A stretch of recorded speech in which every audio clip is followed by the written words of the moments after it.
How has copyright law changed? Since being legislated, traditional copyright law has changed dramatically. Firstly, international trade agreements and deals have seen most countries legislate their own version of copyright. This means that there can be slight differences in copyright law in each country. The difference between fair dealing in Australia and fair use in America is just one example of this.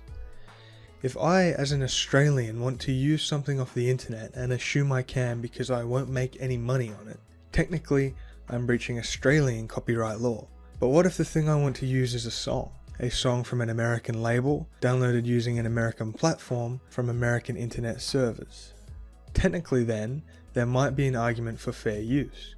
But if I use it here in Australia, again, technically, I have to abide by Australian law. So it could still be a breach.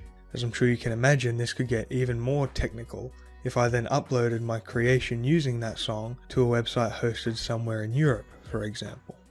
There is a key issue here, in that copyright law is not the same everywhere, so applying it to something like the World Wide Web makes it virtually impossible for users to interpret.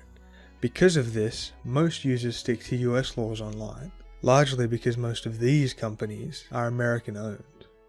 Another key way copyright law has changed is in its length. Originally, copyright law in Australia gave exclusive rights to creators or authors for a maximum of 28 years, only if an application was approved after the first 14. Imagine if this was still the case. Here are just some things that would be available to everyone in the public domain today. Hey Jude, let's do the twist. Oh, supercalifragilisticexpialidocious, even though the sound. The hills are alive with the sound of music. Galileo, Galileo.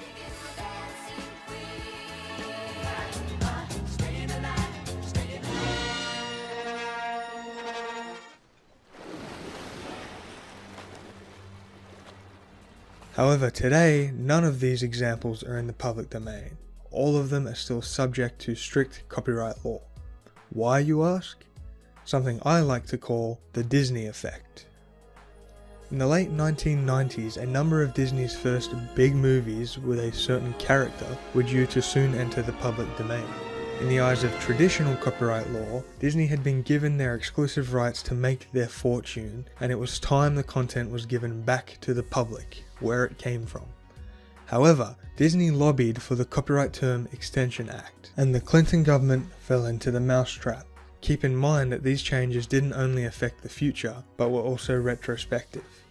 Today, most copyright protection lasts for the lifetime of the author, plus an additional 70 years. This means that the likes of Disney, who took ideas from the public domain, transformed and used them to make millions of dollars, put their foot down to ensure nobody could use that same core idea or story that they themselves drew upon from the public domain for free, if not ever, then for a ridiculous amount of time. This is one of the reasons why many people argue today that copyright law doesn't benefit society as a whole anymore, and only benefits big business instead. Perhaps the many people, scholars, theorists, professionals, and economists who spoke out against copyright term extension had a point that we might need to reconsider now, many years later. To ignore it would just seem plain crazy.